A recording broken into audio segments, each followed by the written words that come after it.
Damn. Yeah. Oh, yeah. Well, we're here. Number one of On a Bender. Let me introduce the characters. There's Eric Fish Snyder. I am Brad Grunny, a.k.a. Snacks Grunberg, and that is the man in the middle, Ryan Bender. How you doing, Ryan? Doing great. How about you guys?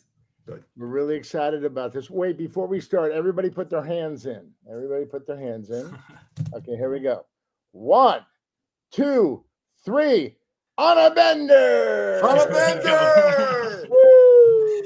We've been on a few of those, man. Hey, real quick before we get started, Ryan. Yeah. Brad, what's on your wrist? What is that? In honor of our podcast, the Kansas City, the Kansas City, what's the name? Kansas City lost the Super Bowl. Chiefs. Yeah. Oh, sorry, I was thinking about lap dances tonight. I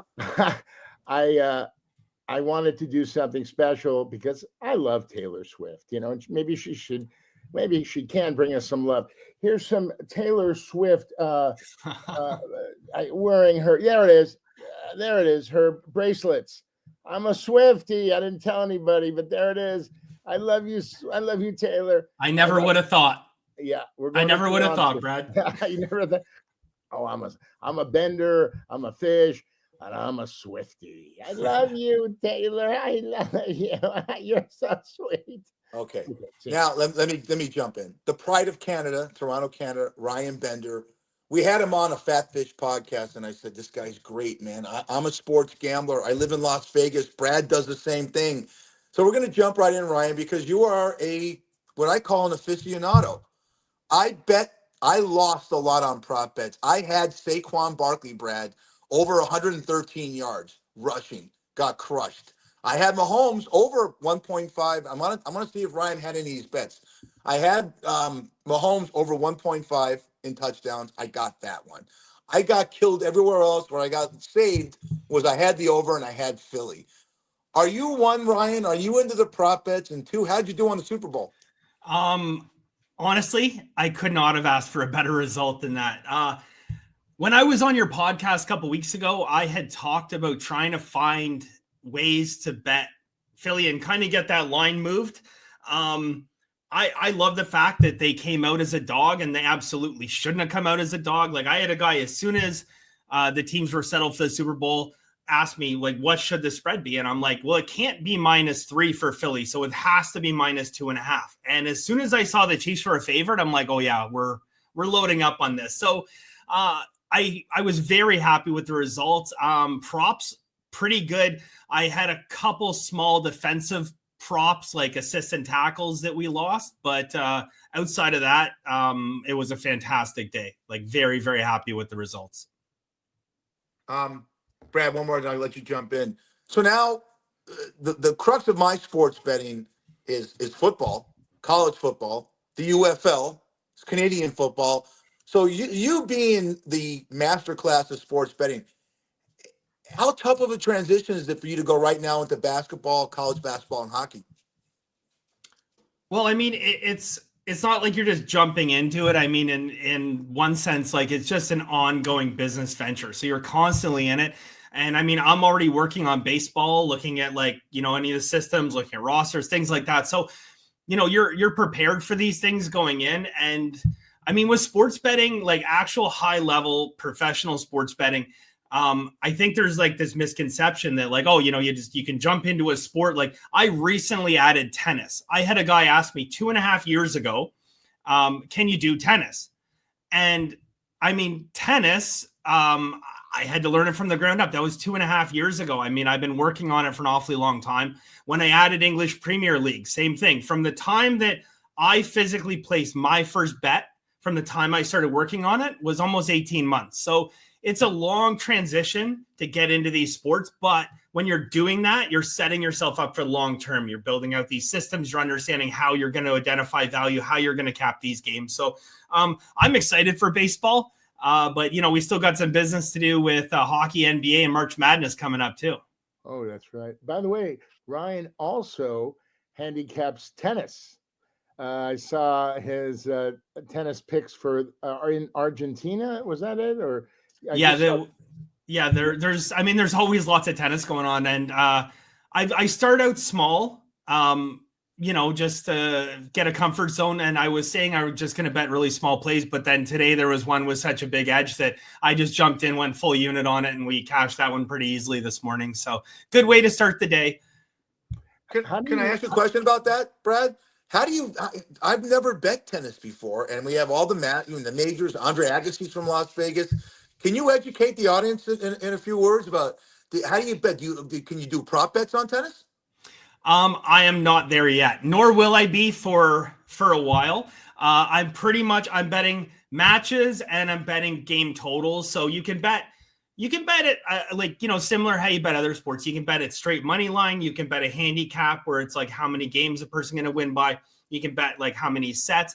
For today's play, I had total games under, and that cashed easily. The guy won in straight sets, and I also had him on another bet just on the money line. So it was a good start to the morning. I kind of broke my own rule. Like I was so set on just saying, okay, everything's going to be a small core unit play until everyone gets comfortable and I'm, even more confident in it. But there was so much value in this play. I'm like, I can't not go a full unit on this. So, what's amazing about Ryan is I don't know how he does it, because the ups and downs of this business, and he has trolls, calling him out for this and that.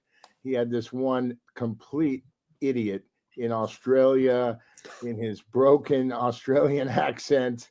I saw some cuffs around his back. He was cuffy from behind, but that was sexual. But anyway, he's a really bad guy. But Ryan went after him and proved the point, and the guy backed down. And how do you deal with the people other than him around the world that, you said this was a blah, blah, blah, all these guys, it's a slam dunk, this is a whale play, how do you deal with that, Ryan?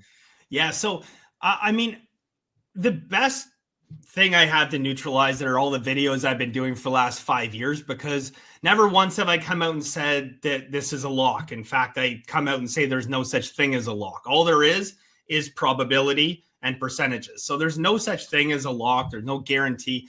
And, the real inconvenient truth for a lot of new bettors is that they don't want to hear the fact that professionals win 54 to 56%. And the greatest of all time won 57%. So, you have Billy Walters out there, the Wayne Gretzky, Michael Jordan of sports betting winning 57%. And then I've actually seen comments where like I'll post and say, hey, my goal is to win 54 to 56. And they're like, at 54%, you're losing money. So it's hard to educate people. And there's that expectation because of so many scammers in the business talking about winning 70 and 80% that, they hear a number like 56% and they don't understand how, you're building your bankroll, compound interest, and that's where you're making your money. They just want to get rich quick. So, you're always going to have people in this space that do not understand or not willing to educate themselves on what actual professional sports betting is. But for some of the people who are just like out and out troll for the sake of trolling, it is what it is. I mean, that one gentleman you're making reference to, again, the guy's a convicted felon. He's obviously got mental issues. He did a video not too long ago. The guy's not in my life anymore from my end, but he did a video. He could barely stand up. He was so drunk, slurring his speech. So it's sad. I wonder what's going on in this guy's life that, he's so enamored with me that, I'm sure you see it in Hollywood, Brad. There's people out there that, you don't know why they do the things they do. Yeah. But so, my focus is moving forward and capping games and doing what I love. My focus is not dealing with these idiots. If that's their life, then so be it. But, I think it's jealousy. And by the way, that clown is drunk. Fish is also drunk during every Fat Fish episode. I have to wake him up about halfway through. But Ryan, that's fantastic. And you have a beautiful family. You have a gorgeous wife and an awesome son. How do you fit your time into, being with them and handicapping? I mean, you work till 2 a.m. on some of these handicapping. there's days where I wish I was working till 2:00 in the morning. It's often later than that. I kind of get into this like hyper focus. Like I'll put on some music and I'll just kind of dive in, and literally the time just evaporates. Like it's really weird. Like the concept of time for me is that like from like 9:00 till midnight seems to take forever, but from midnight till 5:00 in the morning goes by like that. Like the time evaporates. So it's become more challenging with the family and stuff, trying to find that balance. Now that my son is 3, I have a good schedule again. It was a little bit, tough in the beginning because it is a very time consuming thing. And I certainly want to, spend that time with my son through these years as well. But, it can be challenging, but to be perfectly honest with you, I love it. So it doesn't feel like work. Like I never come into my office and I'm like, oh my God, I have to like cap games. I mean, this, like anything, has its ups and downs, and, you have to be able to weather the storm in sports betting or you're not going to make it. But overall, like, when I win, I'm obviously excited. When I lose, it's like, okay, like, let's get to work. Let's find some value and let's beat the books long term. Right. Yep. He's the MJ of sports betting. It's crazy. By the way, Fish, you don't know this, but Ryan, cleaned up on the Super Bowl. I mean, clobbered everything. And he's planning a trip to Las Vegas. I saw his post, and he's bringing all of his buddies. I hope I'm his +1, but you'll be seeing him in Vegas to celebrate the Super Bowl win. So excited about doing this concept with you, and of course, yes, I'm living in Las Vegas. So I tell people at the bar. Buddy of mine named Adam Burba says, ask Ryan this question. You were not handicapping, I don't think, when this happened. You remember the big scandal with Tim Donaghy in the NBA, and they admitted to fixing games? Oh, I mean, yeah, I was involved in it, and I've spoken with Tim many times. We're friends, and we've had numerous conversations. Yeah, he reached out to me one day because he knows it. Like, I did videos calling out like different scammers and stuff like that. And, these guys that would call me up on my phone and be like, hey, we're winning 75%. And just like, so Tim called me up one day. He's like, hey, there's this site in Miami. And they called me and they're like a total scam. Can you do me a favor and call them out? I'm like, yeah, no problem, Tim. So I did like a little investigation and called them out. But Tim is an incredibly fascinating guy and would be a great guest to come on here. Oh, Brad, we pulled that off. So my question from Adam was, so the whole Netflix special, and you have David Stern, Brad, in a phone call to Donaghy saying Shaq, Kobe, or Michael does not foul out the entire season. Okay, so that happened. So you as a handicapper and prognosticator, when this goes down, how do you go to your clients and because everyone thinks the NBA's fixed? Why the hell should I bet it? That provides a conundrum for you, does it not? Yeah, I mean, it certainly does. And I mean, I've definitely been on both sides of it, right? Like I've been probably the most obvious fix I ever saw was in a small school college basketball game a number of years ago. And I mean, it was so blatantly obvious that one team was trying to lose the game. Like they weren't even doing a good job of selling it, but I was on the right side. Like I'm sitting there celebrating, live betting the hell out of this thing because I'm like, they're doing anything and everything to lose and not trying to hide this. So, it happens.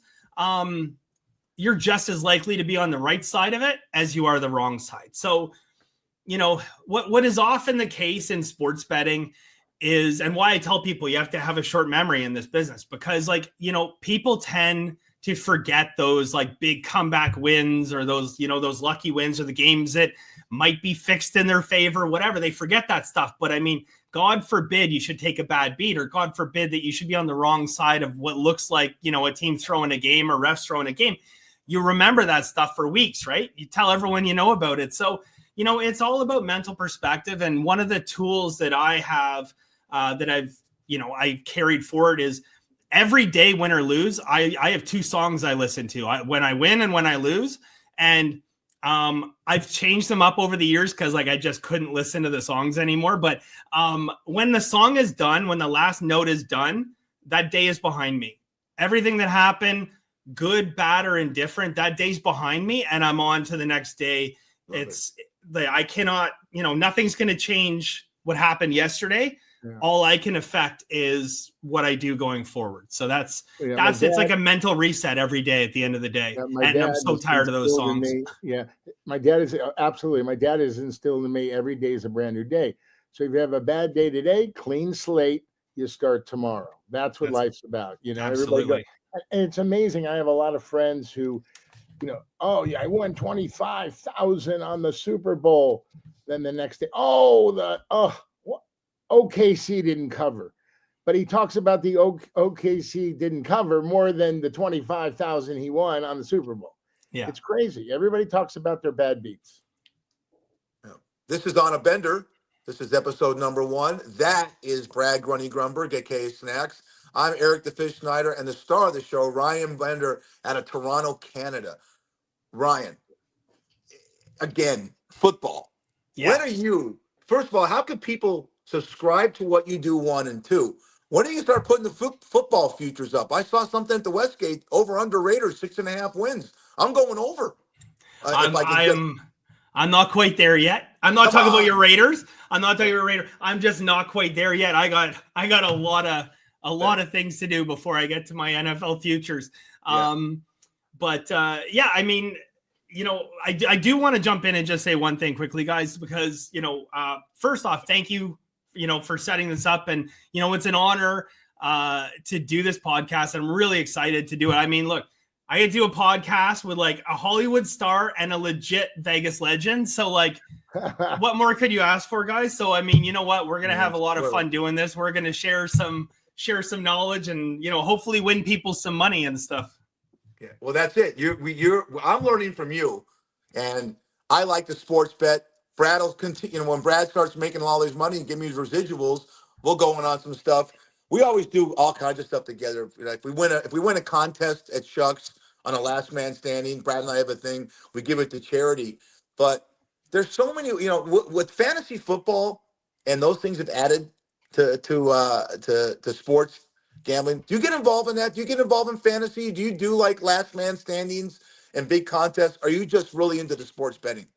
Yeah, no. And so I really, the only thing I look at is like player props and stuff. I'm going to be betting straight or potentially moving lines. I saw what goes into, like, at firsthand, I saw what goes into these guys who are like the daily fantasy sports professionals, like the guys that do this. And the models and stuff they have built out is just, it's as a general public to play daily fantasy sports, like you can win, but you're not going to win long term because there's like people out there with like proper databases of information, computer algorithms that, can analyze this stuff. And they're playing hundreds of different contests all day long. And it's very, very hard to turn a profit after you factor in the house edge on that. So it's really, to me, it's a choice. Like, I don't think you have time to be both. I don't think you can be a daily sports, better where you're betting the contest every day and be a professional sports bettor. I just don't think it works. I mean, that'd be like, well, I guess there's a few people who pull it off, but I was going to say like being like, a baseball player and a football player. I mean, a couple guys did it, but it's challenging. Ryan, can you talk to our audience who are newbies about the terminology? What is a whale? What does betting live mean? All this stuff, all the scams, these guys say, buy my package and you will win, this and that and this. I mean, then the people are scammed. They didn't have a shot in hell. And then they give half the plays to one group and half the plays to the other group. Can you explain what that's all about? Sure. And I mean, like, unfortunately, there's so much noise in this industry, and it's ultimately why I started on social media, going back, I guess, 6 or 7 years now, because I heard one of these ads from Steve Stevens, right? The guy who was on the MSNBC show. And, it's unfortunate MSNBC didn't do their homework and like why they canceled the show after they had a flood of people saying, hey, like, this guy's a scammer. But, again, I didn't even have a social media account. Like, I didn't have a YouTube account or anything, but I heard this ad, we're hitting 72% winners. I'm like, okay, you know what? I did one video and I just said what the reality of sports betting is. And like, I could break it down in less than a minute what you need to do to be a professional. A professional sports bettor practices bankroll management. Okay. They bet 0.5%, 1%, 2% of their bankroll per game. They bet it straight. They don't chase their losses. They're certainly looking at plus EV plays or expected value plays. They're trying to find value. And they're doing this to make money over the long term. There is no such thing as get rich quick. So the people who are trying to sell you on get rich quick, double your bankroll, guaranteed this month, I mean, it's all bullshit. But when I posted that first video, like as far as I was concerned, that was it. I just did a video and whatever.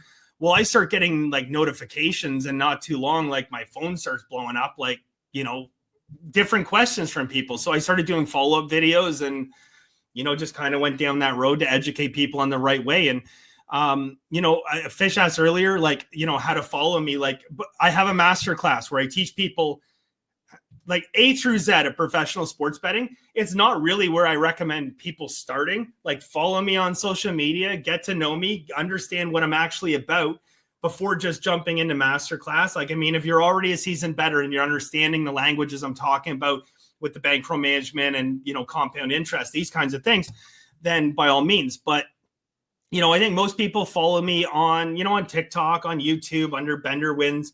I provide, just general help to help people do things the right way. Because there's so much noise out there in this space. Like, I shake my head. It used to be a couple years ago that there was just a few people in it, but nowadays there's people up everywhere, and everyone's a pro all of a sudden. Yeah. And can you talk a little bit about live betting during a game? How does that work? Oh, yeah. Ryan, sorry, you cut out there for a second. Yeah. Say live betting? Yes. Can you talk about that? Uh-oh. Yeah. Okay. So live betting is a very, very, to me, very, very has to be a very specific plan going into it. So you can bet pretty much every sport, any game live. I always have a plan when I'm going in looking at betting on a game live. And the reality is, when I am looking at betting a game live or betting some prop in the game, usually it's around 5 to 10% of the time that I actually get a bet down. Okay. The reality is that most times that situation that I'm looking for, that edge, that advantage, doesn't come. Like, I had a live bet that was for the Super Bowl. They told people, if this happens, bet this live. It never happened. So you just don't bet it. So, I think too many people focused on live betting. There's just too many people out there that spur of the moment. They just, I like this side, or I see momentum, and they start betting. And the only other thing I would warn people about, so number one, have a plan. Go into a game. If you don't think that you're going to find a live bet before the game, then don't find one mid-game. And the only other thing I'll let people know is, ever since sports betting became legalized, the delay on nationally televised games has become much, much greater. There is a much greater delay, sometimes 15 to 20 seconds in the NBA. So what you think you're watching live, you are not watching live. The books have a feed, and they can see exactly what's going on before you can. Wow. So think about that when you're trying to beat them to a line. That's not an even playing field. That is, woo! I didn't know that. I didn't know that either. Wow. Ooh. Oh my God. Ryan, I know you can't say names, but I bet a lot of celebrities have contacted you for your plays. Little sidebar. I know you probably can't tell their names, but does that happen a lot?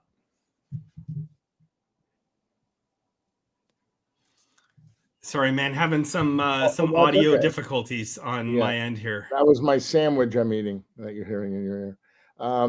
That was a joke. Can you hear us now? All right. No. Okay. Hey, Ryan, cutting in and out. Okay. I'm not sure if it's my internet or it's yours, because mine's at 98%. Brad's at 92%. You're about 47%. So I don't know what's going on up in Canada. Is there a tariff? Oh, that's a good one. Bender. Oh, he's gone. This is fantastic so far, ladies and gentlemen. Anna Bender is off to a great start. I hope you're learning a lot about sports betting and the people in it. So let me ask you a question, Fish. You won on the Super Bowl, right? I got to even. I mean, come on. You follow sports. I thought that Saquon Barkley would have over 113 yards. Yeah. So it was his birthday too. Yeah. Hey, Hey, it's back. That Canadian internet. Great. Now we got the fat guy in the middle. Great. There goes the show. Hey, Ryan, the question I ask is, you have a lot of people contacting you, any celebrities, politicians, sports stars on the side. You probably can't tell us their names, but does that happen? Oh, yeah, absolutely. Okay. So again, no names, but we have some people that you probably know very well, Brad, from your industry, former NHL players, things like of that nature. So yeah, there's, and it's funny that just now, being recognized and stuff. And I'm so happy when people stop me and come up and start talking sports, except if I'm with my wife, she rolls her eyes because she knows that once I get going on sports, I won't shut up. So she literally got to drag me out of there. Last time it happened was a week ago. We went to the liquor store just to pick up some stuff, before Super Bowl for a party. And someone I just hear behind me, it's oh, free pick time. Cause that's what I do in some of the videos, say, hey guys, free pick time. So hey, free pick time. So anyway, I could see the look on my wife's face, right away, don't Here make this long. Yeah, it's oh, who do you like in the Super Bowl? You tell Christina that Chunky Love has some juice at Disneyland. Okay. Okay. Well, we got to take the youngster there. You and Chase and Christina and yourself and maybe me. We'll go to the happiest place on earth. So, yeah, I'd love to do that for you, Ryan. Because Ryan, you remind me of Adam Sandler and Scott Carrot Top Thompson. These guys do so much for people and never say a word. They do it under the radar. They don't go into a children's hospital and see the kids with a camera crew behind them. You're a very humble guy. That's what I really liked you. And by the way, Fish, you know how we met?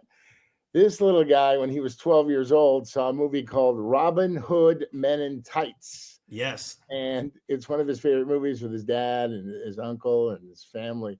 And I played the part of an abbot. And Dick Van Patten is walking down the red carpet and be, good morning, Abbott. Good morning, Abbott. It is enough. Let me do this, Fish. It's my time. Thanks. Hey, Abbott. And then Dick Van Patten turns to me and goes, I hate that guy. Mel Brooks, baby. Yeah. And it was funny because I loved that movie as a kid. And I even loved that scene. I used to say, because I was a youngster, right? I used to say it hey, Abbott. And I thought it was so funny. And then later, it's I find out that was Brad. I'm no way. I'm I had no idea. So yeah. And I mean, I've seen so many of your movies and stuff when I was younger, Brad, and just awesome stuff. Thanks. That's humbling. I really appreciate it. And Fish, I haven't seen any of Brad's work because I've seen him. I've seen him work at the Hollow Tropicana. You know what? I was thinking of something. Brad brought something up, Ryan, about terminology. Can you explain to the audience? 'Cause I have a hard time explaining to my wife how to bet a parlay. It's so simple, and she doesn't get it.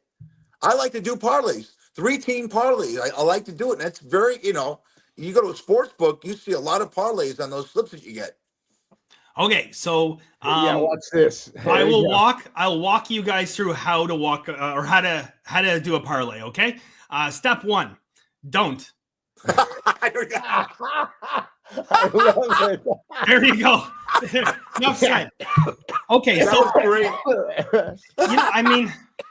That's pretty much the gist of it. Okay, look, here's the thing. Here's my quick take on parlays. Okay, if you're a $5, $10 better on Sunday morning, that's your fun for the day. You want to bet a morning and afternoon and the night game, and you're having fun with it. Pick the team you like the most.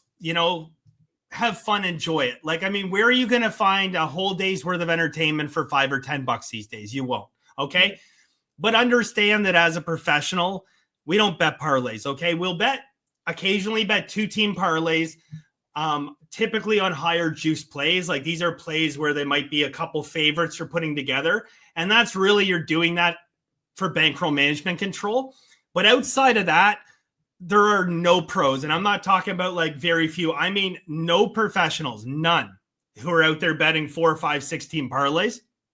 The house edge is crazy. So you're in Vegas, Fish. Let me throw this at you, okay?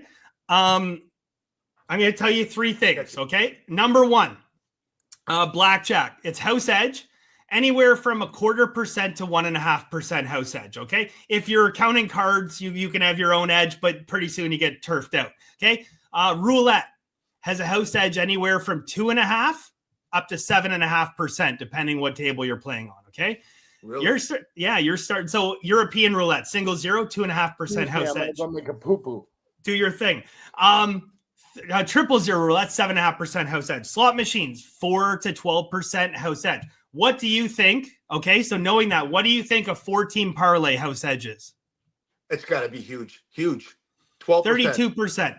Yeah, 12. I said 12. 32. Yeah. 32. So it's funny to me that, Fish, you can see these guys who live in Vegas. They know their way around a casino, and they walk to the casino. They're almost laughing at the guys playing roulette and playing the big wheel and stuff. It's like, that's a sucker's bet. Then they walk up to the window and place a 5 or 6 or 7 team parlay. By the time you're up at 6, 7 team parlay, you have a 41% house edge. There just is no amount of skill on earth that you could have that is going to overcome that house edge. It just is not a possibility, which is why pros don't do it. You'd be shocked, right? People come into the bar and they'll tell me, Fish, I need Virginia Tech, and I hit a 7-teamer, and they never get it, 8-teamers and stuff like that. Yeah. Never have I seen a person with a ticket that I talked to that's a 6, 7, 8-teamer ever win. They'll 41%, Brad, 41% of a 6, 7, 8-team parlay is a house edge. So yeah, well, you're really educating. We're not looking good in Vegas right now. Yeah. Why this guy? Watch the sports book say, we're not watching this guy. You know what? I mean, the sports books, like, there's a reason why all these ads on TV and everything, like, the parlay boost and the parlay bonus and everything, they want you to bet parlays because that's where they're making their money. Like the average hold at a sports book could be anywhere from like 5 or 6% in Vegas. Like some of these online sports books are holding like 8 or 9%. Well, Barstool, before they sold, Barstool reported their numbers, and they were holding 21% of the money. So it means for every $100 bet, they were keeping $21, which is like 4 times or 3.5 times Vegas average. And that was strictly because people were betting parlays. You have the kind of people who follow Barstool Sports, a younger crowd, not really understanding, the math behind what they're doing, betting these big miracle parlays. And then every time someone hit one, $500,000, 700,000, they promote the hell out of it. Like, this could happen to you. It's the same thing when lottery, right? The state lottery comes on your TV and this could change your life, right? I mean, yeah, sure it could. But I mean, you're more likely to get in a car accident, get out of your car, get struck in the head by lightning than you are to win the goddamn, lottery. So, right. Yeah, somebody wins it. But so, in professional sports betting, we don't do parlays. Occasionally 2-team, couple favorites. If you find like a couple really, really strong positive expected value or positive EV plays, you can do it. But you'll never, ever see me with a 3-team parlay, a 4-team, a 5. Never. And that's all stuff I did when I was younger, by the way, guys. Like, I mean, I did every single thing you could do wrong in sports betting, and parlaying was one of it, chasing my losses. I blew my bankroll up. I couldn't even tell you how many times I got scammed by one of these 1-800 numbers promising 70. I mean, I did it all. I did it all before the age of 19. I just, like, everything you could do wrong, I did it wrong many times. So, I mean, I'm in a good position to talk about, not only my experience over the last 22 years now of doing this for a living, but like I can talk about even before that and experiencing the other side of the coin and, the depression and the just the misery of doing the same stupid thing again and again and like wanting to bang my head against the wall and saying like, how stupid could you be to do the same thing for the 20th time? Yeah, I want to segue to another subject. I'm a big Pete Rose fan. Okay, and happened to be my brother Greg and his best friend J.J. Abrams, two great guys, did a documentary on Pete Rose. It's out on HBO Max now. It's a 4-parter. Why is it that Bart Giamatti, okay, suspended him for life when all this gambling is going on now? And he talks about that in the documentary. Fish, you first, and then we'll go to Ryan. It was 1989, and there wasn't this, and the problem. I read the Wells report. I read the entire report. He never bet on the Cincinnati Reds to lose, never, and they stunk that year. They were like 67 and 91 or something like that. So I got a big problem with that. Again, it was in the late 80s, and baseball had more. Baseball is one of those real traditional sports. You can't, go put a pitch clock in, they'll ruin the game and stuff like that. That's my take. What about you, Ryan? Yeah, I mean, different era, different philosophy. I mean, right. Look at your state. For a while, possession of marijuana was 20 years, right? I mean, there's different times. Like nowadays, like who cares? It's a joint. But I mean, there was one point where you get caught with that, and you might as well run because you're doing 20 years. So, baseball was different back then. I do think as well there was like some egos and attitudes and things of like people that just wanted to see certain results. Him being not in the game anymore. And it's too bad. Like it is too bad. I think it's important though, like, with what's happening now, there's just so much opportunity, especially in amateur sports, to have people betting, nefariously. Like it's one thing to be out there betting on other teams and stuff. So I was on a podcast, and I want to float an idea to you guys, and I want to hear your opinion because I kind of like it. So I was on a podcast about Jonta Porter, the Toronto Raptor guy. They asked me to come on and talk about this. And like he was betting against himself. So he was betting that his totals would be lower. All of a sudden, like it wasn't hard to spot because he's a bench player. And all of a sudden, the highest bet player on that day, DraftKings and FanDuel, was Jonta Porter for no reason. Like he's a nobody. It wasn't LeBron. It wasn't, AD.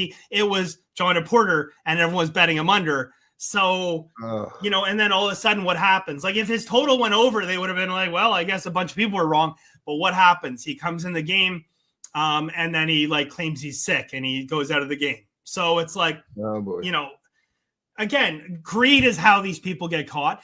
But, I was on that podcast and I said, that the NBA needs to come down and to hold their integrity, needs to make an example. And they did. They gave him a lifetime suspension. But, I am actually for players being allowed to wager with a couple caveats. And this is where I want your guys' opinion. Okay. Crazy idea.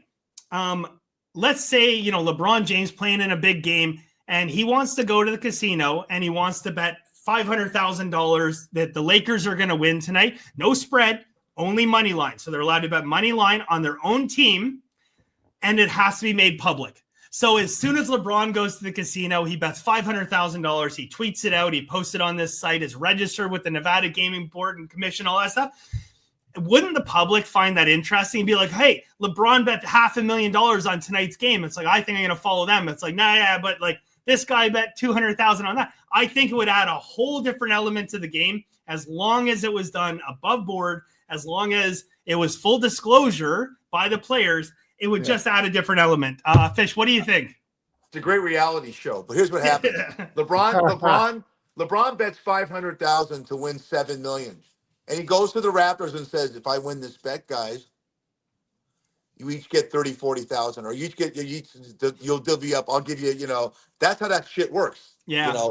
I love your concept. I love the idea, and it would add a lot, but you're going to have the caveats on that could be really unscrupulous. I agree. I mean, it would never happen in a million years. Right. I just thought, in a perfect world. Brad, what are your thoughts? Well, all these guys got handlers, all these guys got friends. So let's take LeBron, but I don't think he'd ever do this.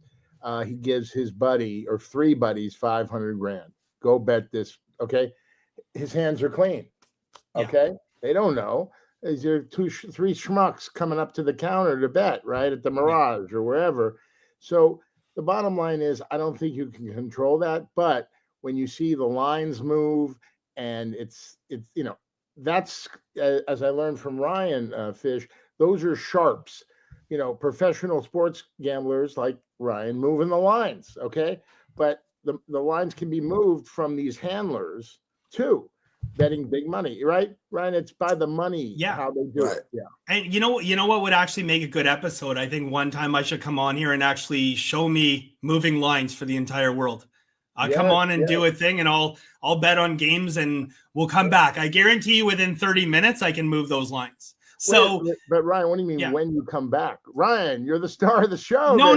I mean, I could do at the beginning of the show. I could place some bets, like, whatever, 25 grand through a sharp book. Like, I'd have to place it several times, but they'll allow it to happen. Like, we have a book in Canada, and they're very, very well respected, probably one of the sharpest books on earth. And every time I bet there, I move the lines. And then what you see is half an hour later, all these other what we call retail books, these are like your DraftKings and your FanDuels, are looking at this sharp book and saying, hey, they just moved their line. We better move our line. Like, pardon me. Do you remember the scene in Casino where he goes in and he's like, get me down for 8.5 on Oklahoma, right? And all of a sudden, all the people in the bar run outside to the phone and say, hey, Ace just got down at 8. Get me down at 8.5. These are bookies. Yeah. These are bookies calling back home to their bookshop saying, hey, change my line. Like, that is the epitome of what a sharp bettor does, because Vegas could care less what the public's doing. And I mean, there's a prime example of something professional sports bettors look for called a reverse line move. And here, 1 minute of education quickly. A reverse line move is a very, very good indication that you're on the right side. So let's say, for argument's sake, there's 10 people in line at a casino to bet it, okay?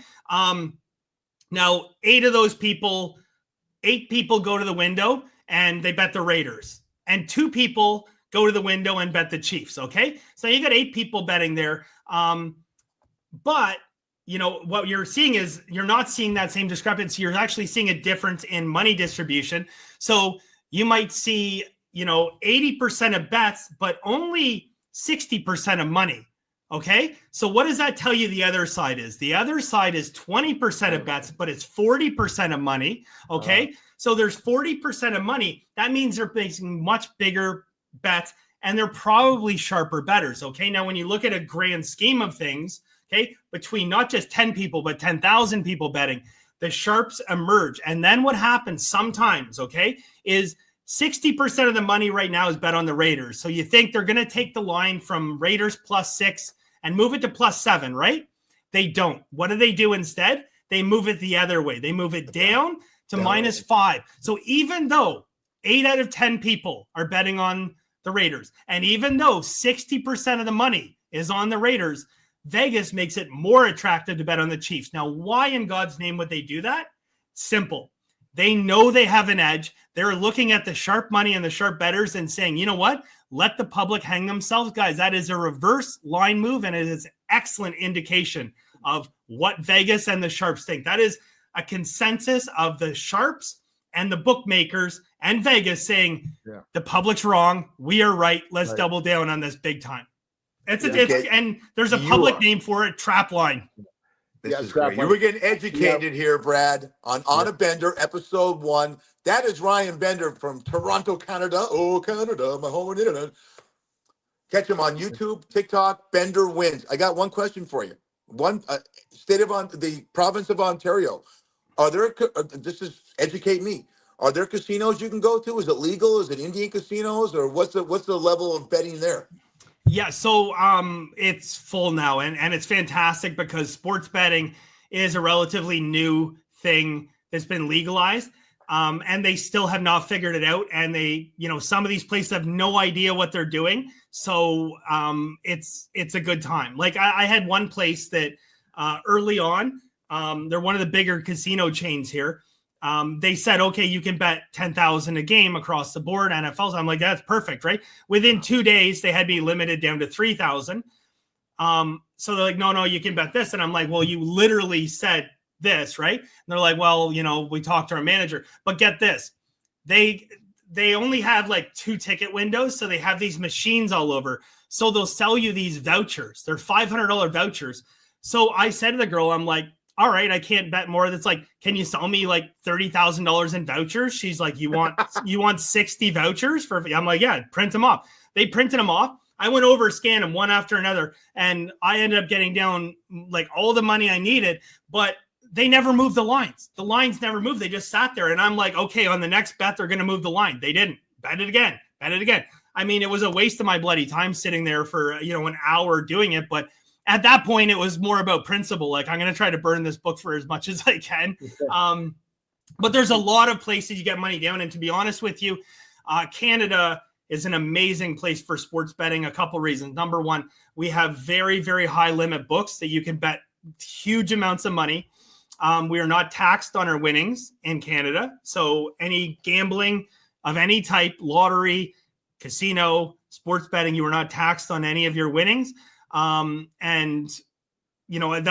a huge edge for a sports bettor. And we have these books that have reduced juice as well. So you can bet instead of minus 110, you're betting minus 104, minus 105. So, in doing that, like a break-even point for a sports bettor is 52.8%. Like if you're winning 52% of your games, Fish, you're losing. If you're winning 53, you're winning. Okay. That's weird. Yeah. That's weird. Yeah. One thing I wanted to say is Ryan does something very, very smart. He goes into the book, whatever hotel, and he starts talking to the guys who are watching the games or sitting, and he knows that they're sharps or runners for the Sharks. They don't go to the window like Ryan. These guys sit at home and they send their runners out. They get a percentage. And the other thing is, I used to go in the 90s with my fraternity brothers, and then can I get a buffet? Sure. How many buffets you want? Oh, here's 10 buffets. Well, 3. Take the 10. That's when it was run by these guys, the mob. That's when Vegas was the best. Don Rickles told me that. And that's important. Take care of your customer. Now you go in, Mr. Fish, you can only, I'll give you a half a buffet. You got to play 2 more hours at $5 a hand. Am I right, Ryan? Yeah. I mean, it's unfortunate that the corporations have really taken over full force and put in these strict guidelines. And, when talking with one of the book managers, he's like, the limits that we have, our hands are tied. He goes, I could make this book 10 times the profit if they would just unhandcuff me and let me do my thing. Like, let me run the book how I want to run the book. Are we going to get beat by sharps? Absolutely. But you know what? Who cares? If a sharp wants to come to the window and get down some money and help me get my lines better, let me get my lines better. But he's like, the corporations are so scared. They're so scared of these guys. And he goes, the same thing is true for card counters. They're so scared of these card counters. He goes, you know what the reality is? He goes, the reality of card counters is most of these guys who think they're card counters can barely add 2 + 2. And they think they're going to go to a Vegas casino and count cards. He goes, they should be encouraging card counters to come in. Like so it's the corporations, but I mean, that's what makes my life difficult. And I'll tell someone, like, I've been doing this 22 years professionally. If you want to do this for a living now, be prepared down the road to no longer be a sports bettor, but you're going to be a team manager, because you need beards, you need rat holes, you need people, runners who are going to get your money down for you. That is an absolute requirement 100% today if you want to be a professional. Absolutely. Fish, what do you have to say to that? Well, exactly. I mean, I've watched the 30 years I've been in this town. I got her right when the mob was ending their run, and Brad is so apropos. What you said is so correct, that it doesn't cater anymore to the real. You just have to. It's crazy how corporate this town is, and some of the sports books are so. It's like walking into a circus. They're not. I can't. The guys that get it are the sports gamblers that run it. Derek Stevens that runs the Circa is a sports. You know Derek Stevens? I do. Yeah. Yeah. He's great guy. Gambler. Yeah. What? Great guy. Great guy. I've met him. Absolute great guy. He does commercials, Brad, for the Circa, which when you guys come out of town, we'll go to the greatest sports book in town. But he's a sports gambler, and he gets it. And he knows about sharps and all the lingo. I walk into sports book sometimes, and the guy that's writing the ticket has no idea. And you go by, when you look at the thing, you go by the number. I want number 1, -3. Who? Look, it's Boston College, idiot. Yeah. So I mean, it's the other thing too, and like I told this to one of the guys who I've had a professional falling out with, which was one of the book managers at Caesar's Palace. That I'm no longer welcome to bet the limits that I once did there, but I told him, we were having a chat one day, and I was like, for the average person coming in here, it can be an intimidating experience to walk up to a sports bet window when people are used to doing it on their phone or on the computer. You see people, and it's not helped by the fact that, like, you used to get in line, get up to the front, like you'd have a little chat with the guy. And like now people, like if you take more than 30 seconds, it's like the counter's getting mad at you. It's like, I don't want the team name. Give me the rotation number. It's like, I hear that all the time. So like, if I was running the book at Caesars, right out front of Caesars, every hour on the hour, I'd have someone there, a big sign saying, how to bet on sports, and have someone walk them through the process. Walk up to the window, tell them the team, how much you want to win, and, and the spread, that kind of thing. Like, give them that thing, because it's intimidating. And to the point where I had a friend of mine, and like I was going to get him set up, and like he was like literally, he went to the window and he was like terrified. Like he just like, he didn't want to do it. And I'm like, dude, it's not hard. Like they're not going to, what can they do? You're the customer. But he's like, it's really intimidating. And I know that's true for a lot of people, like especially people who are not avid sports bettors, like, so they have to do a better job. And I think, in some ways, Circa, it does a lot of things for sports bettors. And, I'm happy to have a guy like Derek out there who, is offering people, proper limits. And, they're not the highest limits in the world, but they're good limits. Like they're good limits. So he's a good guy for doing that. And, he's going to make money. He's a test case. He's going to make money, because for every sharp out there, there's 99 other guys with no goddamn clue whatsoever. One last thing, Brad or Ryan, there's big talk out here in Vegas, and Derek will never do this. Like when you go to McDonald's, Brad knows this, you can order through a kiosk. Everything's kiosk. Watch a lot of sportsbooks right now, Ryan, the local ones, they're going to the kiosk. We just go to a kiosk and you go through the fonts, and they have 17 million different languages, and you place your bet through a kiosk. I still like the old school. I want to talk to the guy, because a lot of these guys that work these casinos, they bet too. I know I know guys that write tickets at Caesars, at Aria, a lot of these places, they've been doing it for 30 years. Not Aria, but it's so, find the guy who knows what he's talking about. Yeah, I got a story for you guys. So I used to go to the Mirage with my buddy who loved to sports gamble, and the person behind the counter, the boss, she it was her. She said, "Man, I want to get that Steve Wynn book." I go, "Why can't you get it here?" She goes, "Oh, it's banned in Nevada. Banned in Nevada." I go, "What?" So the next time I came, I brought her three of the books, and it was interesting. Steve Wynn back when had so much power that he could do anything he wanted, and it was just crazy. And the other thing I want to say is this. Pete Rose was a special guy. Yeah, he had a lot of problems, and he passed away right after my brother and JJ's documentary came out. It was unbelievable, and his son found him in Vegas in his home. But it's interesting. Posthumously, I think he has got to get into the Hall of Fame. What do you think, guys? 100%. In my opinion, 100%. Fish? Oh yeah, I'm 100%. I don't trust baseball. Rob Manfred, the commissioner, is he's on the belly button of Bart Giamatti, which is funny. Bart Giamatti's son is Paul Giamatti, the actor. Right. And Paul Giamatti's a big advocate for Pete Rose, and I've seen him on Bob Costas like that. 100% he should get in the Hall of Fame. It's not, you want to put an asterisk next to it. He bet while he managed, but as a player, we're like, Ryan, how old are you? 42. Okay. Brad and I saw, well, Brad didn't. Brad's 38. I saw Pete Rose play, and it's everyone, if you're going to go to TikTok or YouTube and see Bender wins, go on YouTube and watch a highlight of the 1970 All-Star game. It's an All-Star game, and Rose is coming around third, and he just bowls over a guy named Ray Fosse at the plate, right? Famous. Yeah. It's an All-Star game. Ruined the guy's career, and they said, why were you playing like that? He goes, there's no other way to play the game. I mean, he was just great. Yeah. P. Rose was a freak of nature. He was just a special guy. And if you watch this documentary, a 4-parter on HBO Max, you will see about him. And they catch him in some lies, but overall a really great guy, and one of the greatest players of all time, right? He broke Ty Cobb's hitting record, right? Awesome. The all-time hit leader. Yeah. Brad, can I jump on something and then get to Ryan? This is what bothers me. So P. Rose did that. He had the guys that he did. But guys like Jamison Williams and Calvin Ridley, when they walk into a sports book and they make a bet, it's illegal to gamble. Shouldn't you be suspended for being fucking stupid? If I'm LeBron James, I'm going to go to a guy like Brad said, go another guy, and then it ends up with Brad.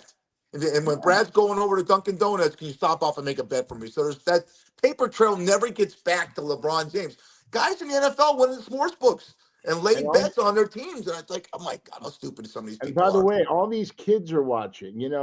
Charles Barkley came out and said, we're not, we can do what we want. No, the kids watch you. Like Jay Moran had the gun in the strip club, right? A little kid sees that. I'm going to get a gun, mommy. I'm going to get a gun, daddy, like Jay Moran, my favorite player. I'm telling you got to be so careful. But again, you can have a good time. You can go with your boys, have a couple cocktails and bet on a few games. That's cool. But you remember, with the cell phones, everybody's watching you. Always. Always. Ryan, before we get out of here, I have it on the banner right here on TikTok or YouTube. Bender Wins, the master class. Talk to us about how you could educate people better in gambling, and because you educated me about the 41% on the parlays, and I'm one of the idiots that's done a 16 parlay and I've never won one. Wow. I'm the schmuck. Sorry. Yeah. Even before that, you're a schmuck, but that's a subject for another time. Yeah, you know what? I say that, there's a lot of people who ask me all the time, say like, hey, like, I'm so passionate about sports. I want to do this like you do it. I want to do it for a living. And there's things that, I tell them that, number one, on the surface, what I do is simplistic. It is simply, I'm identifying value in mispriced lines, and I'm practicing perfect bankroll management and deciding what percentage of my bankroll is assigned to that imperfect line. That is sports betting 101. That is what we do. On the surface, it sounds simple. In reality, it is much more complex and much more challenging. And the other thing I tell them is that, depending on what their perception of a professional sports bettor is, that, I have a love for this. I have a love for math and numbers, and I enjoy it. I get butterflies in my stomach still when I find good value on a game, and I'm like, this is a mispriced line. I get excited. Like, it gives me a little rush. It gives me a little high off doing it. Like, I love beating the books. So when they screw up, I'm there. But, what does that involve? Well, Brad knows, like, it's 10, 11, 12-hour days sitting in front. I got 4 monitors here. I got a monitor I'm looking at right now, and I got a big 80-inch TV up there. It's all filled with, like over my shoulder here. I don't know if you guys can see, but like, look, it's just numbers, right? It's just staring at numbers for 11, 12 hours a day. So, I tell people, look, on take your kid to work day, my son is going to be so incredibly bored. He's not going to want to do anything, because he's going to literally sit there and watch daddy go through numbers for 10 hours. Like, I personally love it, but I think I'm a little sick because I love it. Show the audience that again, please, if you can. This is just one screen, but like, there's like, Wow. Yeah, Ryan moonlights also as an FBI agent, looking at people's. look at those numbers. That's fantastic. Oh my God! So I'll go through that one day, but I mean, that's just one of the many resources I use. But that's actually looking at different money distributions and stuff, and like all these little dots up here are actually different systems that I've created, or indicators, things to indicate me of certain things. So. Might be picking up on a reverse line move, and it's telling me that this is worth a little more investigation. And I think a good topic for next video might be how I actually handicap sports and determine what game has value and what game doesn't, which is what the public doesn't do. Yeah, Ryan has also a wingman. He has a handler. His name is Rick. and he is the greatest guy. He does all the postings and all that stuff. And he used to be a client, right? Or you met him in a book, or what was so that, right? yeah, actually he was a masterclass member. So I have that masterclass. If people are interested, go to benderwins.com. You can join. I priced it at $99 because I figured, you know, everyone can get involved for $3 a day. You know, switch from Starbucks to homebrew coffee and you're a masterclass. But you know, I had him early on in masterclass, and you know, he'd messaged me a couple times and said, like, you know, I changed his life and how he approached sports betting. And, you know, he was gung-ho and he's like, I want to be involved more in this. How can I be involved more? And, you know, that's kind of where the conversation ended. I said, you know, I don't know that, you know, unless you're willing to get some bets down for me there. But he didn't live locally where you could bet at the time. But so basically this went on, our conversation and our friendship grew. And then eventually, like, you know, he's like, hey, I can do anything, but I want to work for you. And so, yeah, he's been working for me now for 3+ years, and it's been absolutely awesome. And the nice thing is, like, you know, as masterclass grew, like it started out, you know, 20, 30, 40 people in the first day. I'm like, wow. And then all of a sudden it was 100 and then 200. But then it got to the point where it's like, now there's thousands of people in masterclass, like following me. And I was like spending like too much time, like 3 hours a day doing admin stuff. And it's like, that's not me. Yeah. I want to be staring at these numbers and doing things I love. So Rick handles all that, which is great. It just frees up all my time to just go back and focus on the one thing I love, which is sports betting. Well, I just want to thank Rick. I want to thank Eric Fish Schneider. I'm Brad Grunny Grunberg. Episode 1 of On the Bender. Ryan, take us out. Again, guys, there's a lot of money to be made in sports betting. Not a lot of money to be made short-term quickly. That's the best way to lose money. So if you want to win money, approach this like a business, treat it like a business, approach it long-term, and tune in again next time we do a video where you can learn more. And thank you, Taylor. Thank you. Never knew you were a Swiftie. I'm a Swiftie. We'll see you next week on a Bender. I love you, Taylor.